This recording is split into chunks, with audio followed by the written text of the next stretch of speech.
what are your thoughts on how Scotty's had to adjust from shooting threes to facilitating those threes to guys? Well, you mentioned a point earlier. You said face of the franchise, which means you are the number one option on the other team's scouting report. So he's getting all of that now, which he never got before.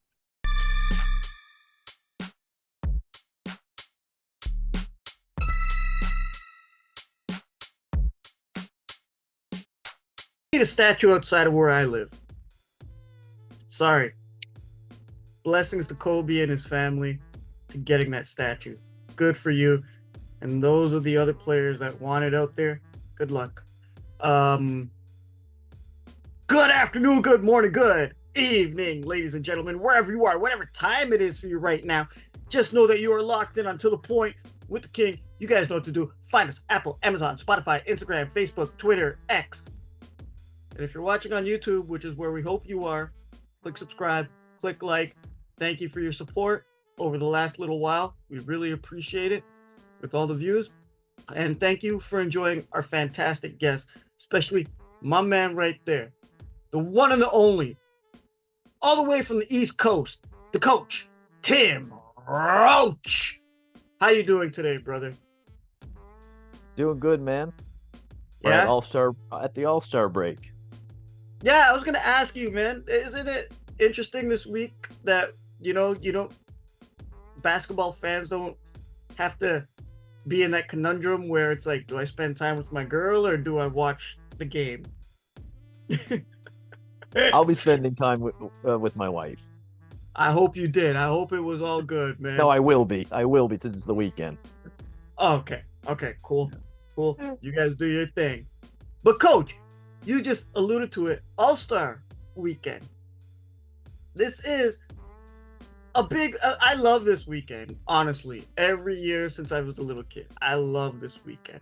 But what I love more from right now, from what I'm seeing, is that Toronto's main player, the face of the franchise, your boy, Scottie Barnes, is an all-star. Now, there's been a lot of flack because he did not get voted in. He came in due to injuries from other players that were voted in. My question to you, coach, is do you think that he is worthy of being an all-star this year? Oh, and by the way, last year I called it. He'll be an all-star this year. Go look it up. Numbers wise, just the traditional numbers, definitely the advanced numbers. Absolutely, he does. But we have to remember though that the getting voted in as an all-star team record always has mattered. There's been years where Lowry has got in over certain guys because Toronto was like a top 3 or 4 seed. It's the same thing with DeRozan in some of those years. So the only thing that held Scotty back, in my opinion, was you're 15 games below 500. So if everyone was healthy, i.e., Randall and Embiid, then no, he's not an all-star from that perspective metric of team record. And that's just one of the things that you have to live with. How many guys make the All-Star team when you're 50, when you or sort of make the All-Star game when your team is 15 games below 500? I know Beyond Not had that actually many. asked that question, and I don't think many have. I want to be clear, this isn't so much to do with Scotty because individually his numbers are really good. I mean, there's some of the simple numbers are 20 points, 8 rebounds, 6 assists, almost a steal and a half, and a block and a half. That shows me offensively and defensively, he's having a big impact on the floor for his team. It's just too bad he's on a team that's rebuilding right now. So, does he deserve to be an all-star?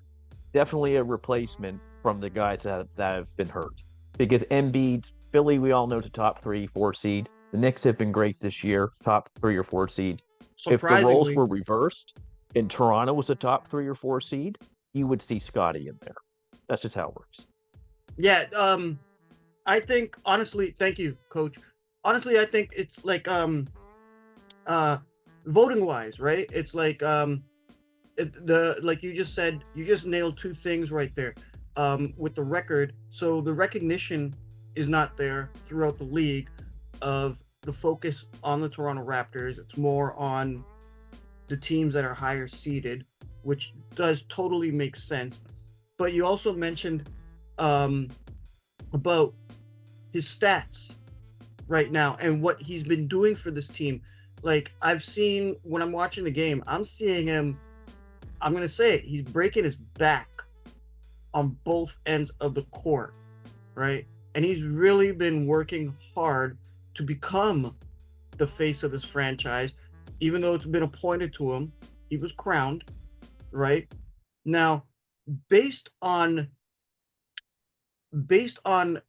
every metric that's possible, and you just touched on like efficiency ratings and the other ratings, right, that are out there, is why would teams look at why would the league look at him as opposed to players from other teams that might be struggling?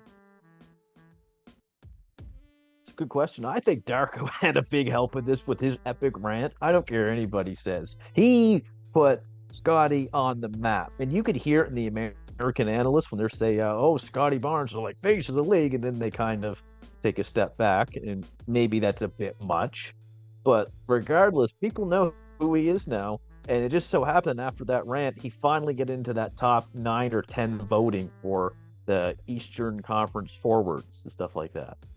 So your question about Scottie compared to other players who may be on struggling teams, yeah, I think this just comes down to numbers, impact on team. I think one way to look at this is compare him to Paolo Banchero. Paolo made the team. Thank you. Let's bring this up. Thank you. So when you look at their numbers, just their traditional numbers, they're kind of similar. Like Paolo's getting more points, but Scottie's getting more rebounds, more assists, more steals, more blocks. Field goal percentage is higher. 3-point percentage is roughly the same. Scottie's 3-point percentage has gone down a lot since the Siakam trade, for sure. I don't know if he's battling an injury or not, but my point is, why is he there? Why did he get voted in over Scottie? It's only one thing: record. That's it. They gave him the benefit of the doubt because Orlando is a better team right now. Scottie, from a number standpoint, has better numbers overall than Paolo does. I think just overall player themselves, I think Scottie is a better player. You know, I'm not a Raptors fan, but I'm biased towards Scottie with what this guy can do. Like, I've seen basically, let me pull up some numbers here. Since he has become the face of the franchise after Pascal left, right? His numbers are basically the same across the board. They are 15 games across the board. Siakam. They're basically the same with Siakam and without Siakam. The blocks are the exact same. There's no question about that. Okay. Yeah, the plus minus, yeah, that's 0.6. That's nothing. Okay. Right? That's just him on the floor at the end of the game. You understand, coach. At the end of the game, you got to put your best guys in, right? And they've right now they're what? 4-11 since the Pascal trade. Going into the All-Star break. I'm correct, right? Okay. I believe you probably are. I know there's been 15 games since Pascal was left that they played. Yeah, it's 4-11 because prior to the Indiana game, they were 4-10. And by the way, ladies and gentlemen, go check out the reel that I posted. Okay, right at the end, the Raptors should have won that game because that foul was just absolutely freaking ridiculous.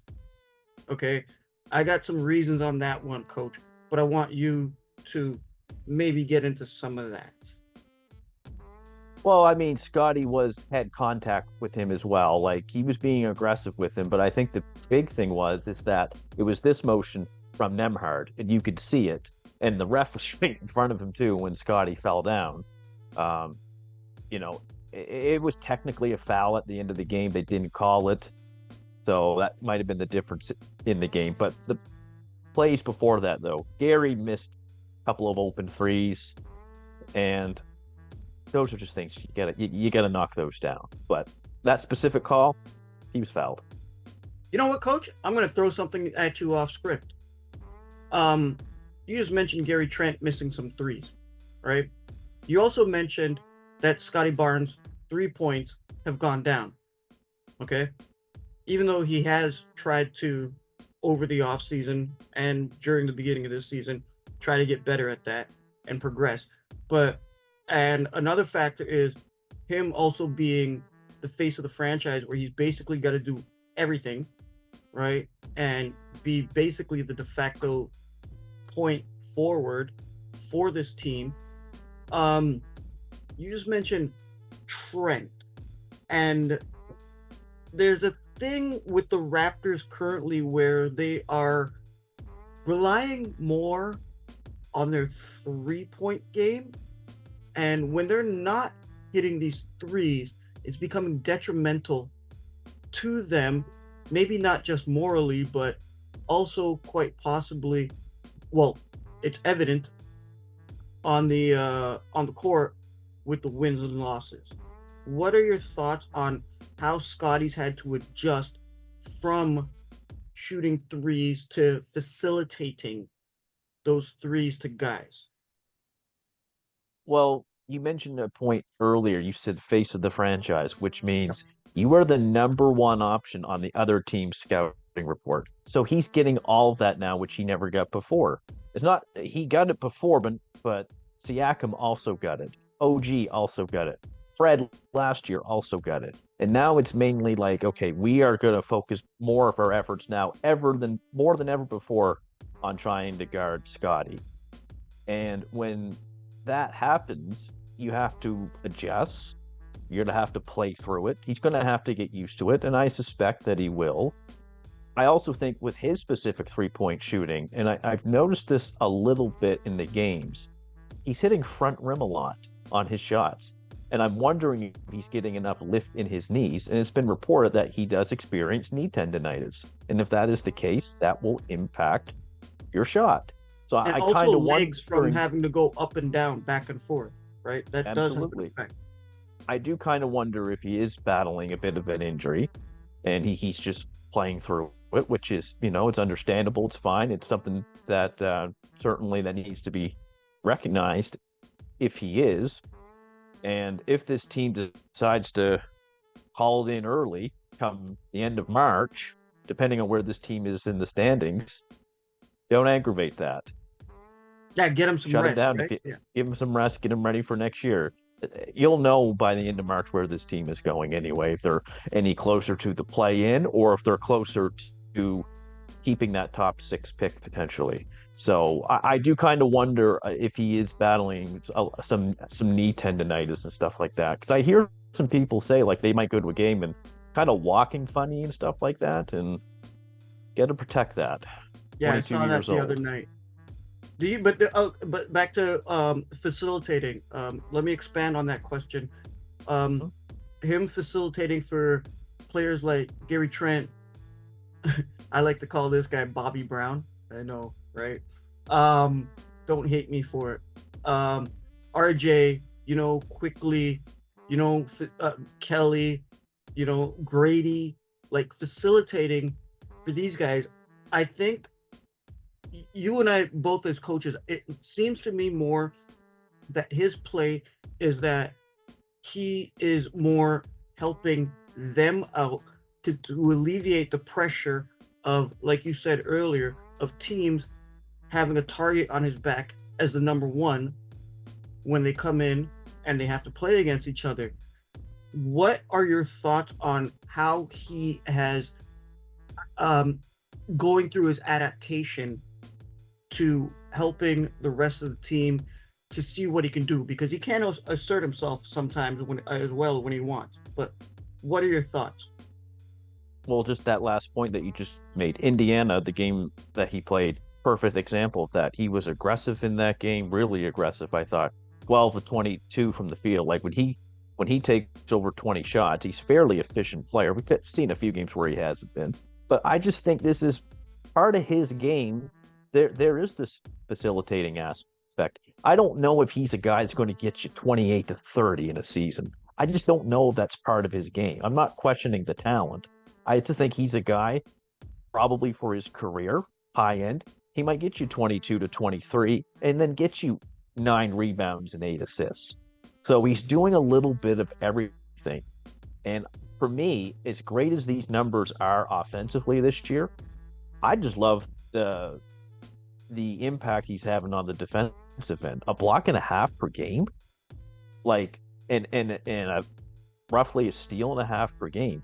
He's making an impact at both ends of the floor. And sometimes, it can be frustrating when you watch this team, but this is just going to be part of it where Scotty will have some games where he doesn't play very well, but he's 22. I've seen it, watching basketball for about 25 years. This is part of this um, growth process, and it's going to be it for the next couple of years. This rebuild is going to be some pain, but you want to find out exactly what you have with Scotty moving forward. And I think the moves that they've made, they're willing to invest and see exactly what he is. Because Darko has said, don't take my word for it. Darko has said, we're still trying to figure out what exactly he is. And this is the only way you're going to find out. Bingo. Brother, in my almost 40 years of watching this game, I'm telling you right now, I agree with you 100% on that. And you just said it. It's about, like, the player, right? Like, we've seen the team suffer, but the player. So, speaking of players, and back to the All-Star talk, it's about players. And I don't know, man, it's become like a popularity contest. And I have one issue that may I rant a little bit. It's that, and we've kind of alluded to, south of the border really does not care about us up here. Okay? That's probably why Scotty was not focused on. I hate to see it when I look at news media outlets in the morning, especially the big ones, where it's this team lost the game. No, say the Raptors won, right? They don't say anything about the Raptors. Oh, the Raptors deserve the win. Oh, this team won this over another. They don't even say the Raptors. And I think it's become like a popularity contest. LeBron, that whoever's being chosen as an all-star. But I think from what I've seen from Scotty on the court, brother, I will draft him any day and have him running my offense with especially what's available on the current Raptors squad. And I cannot wait to see him get in his prime. What do you think this does for us up here in Canada as a whole, especially you all the way out there, man? Bring me a lobster. I'm not there now, but yeah, I see what you mean. What does this do for us in Canada? Well, certainly it gives the Raptors more exposure moving forward with an all-star, with a dynamic young player like him. Maybe one day he's face of the league, or can we just say a face of the league? That's a little bit maybe I'll agree more with you on that one. Yeah, I will say the face of the Raptors, more, but a face of the league. There you go. I think that's a little bit more expectation. Meet those the levels will be met. The face of the league. Yeah, we'll pump the brakes on that maybe a little bit, just for his sake. That's a lot. No. Look, I think it's good for basketball in Canada, and this is the way that I kind of view it. I grew up loving Vince. When Vince was in the dunk contest and in the All-Star games, who else did that inspire? The Tristan Thompsons, the Andrew Wiggins, the Corey Josephs, and then a lot of those guys grew up watching DeMar and Kyle, like the Shea Gilgeous-Alexanders, Jamal Murray's, Dylan Brooks, Yes. with Scotty as the face of the team moving forward, assuming he's going to have some All-Star games. It's the next wave of Canada basketball coming. And Ontario produces a lot of NBA talent. When I was in college basketball, we always viewed Ontario as the gold mine for recruiting. Mainly that's due to population size. And I suspect moving forward the next 5 to 10 years, Ontario is always pumping out high quality, NCAA, NBA, European wherever people decide to go and play. And I think you're going to get it too right across the country now. We see prospects coming out of Quebec and British Columbia. I got my guy in Nova Scotia, Lindell Wigington, who's playing in the NBA. So I think it's going to be great. Canada basketball keeps expanding, and for men's and women's, of course. Yes, definitely. Shout out to Scottie for helping promote NBA Canada. That's amazing, especially after a couple years after the chip, where things kind of went south. But for him to be a part of that, that's amazing, and I can't wait to see the great young talent that comes out that's watching him and trying to support him, like you just said. So I agree with your point on that one. But you just also mentioned women's. So the All-Star game this weekend, right? I don't know about you, but this year I think I'm not that excited from what I see as to who's playing. Yeah, the game itself, no defense, right? Nobody's gonna take a charge. Kobe's not here with us, right? Nobody's gonna take a charge. The 3-point competition looks pretty. You know what I mean? Like, I'll shrug it off. I'm still gonna watch it. Don't get me twisted, ladies and gentlemen. The dunk competition looks a little kind of weak, but McClung, woo, boy, that kid could dunk. Oh my goodness, I can't wait to see that. But also, there is the celebrity game. I don't know pretty much any of those celebrities that are playing. I don't know who they are. Maybe because I'm old. But the there is another competition which I find interesting, and I want to tell you guys out there, please, please do not let this affect you and cause problems for you. But it's Steph Curry against, how do you pronounce the name again? Sabrina Ionescu, I think. Yes, from the WNBA. They're going to go head to head in a 3-point shooting competition. Personally, and if you are a human being, you would think this is great. NBA and the WNBA, friendly competition, right? Just having fun. My only issue with that is the next morning, I do not want to wake up and go on social media and go look it up and see opposing sides that are polarized to each side going at each other and a lot of hate. I think it's going to be great. I think it's going to be amazing. I don't care what the outcome is. Coach, what are your thoughts on any of the events for this weekend before we get out of here? I love this idea of Steph Curry and Sabrina Ionescu. She can really play. She can really shoot. And I come from a women's college basketball background where I was an assistant for like 2 years. So I particularly love that they're getting this attention. Yes. Sometimes, even though the WNBA it is getting more attention, still got a ways to go though. And let's be clear, these women in the WNBA, they are phenomenal. The skill level, the drive, the coaching, like everything The is fundamentals the that they have. fundamentals. Yeah, like I've watched a few WNBA games and I try to tune into some NCAA games as well. Definitely around March Madness, as I know someone who I'm hoping will get there this year. Um, and it's great basketball, and it is something in my life where I do kind of miss being around that atmosphere of the competitive nature, the fundamentals. I'm saying this just in college basketball in general, not so much at male or female and stuff like that. But I love this idea of Steph going up. You got like two of the best 3-point shooters in their respective leagues. It's gonna be good to see. What about the actual game itself? How excited are you? Please tell me you're having dinner Uh, with your wife and you're saying screw it.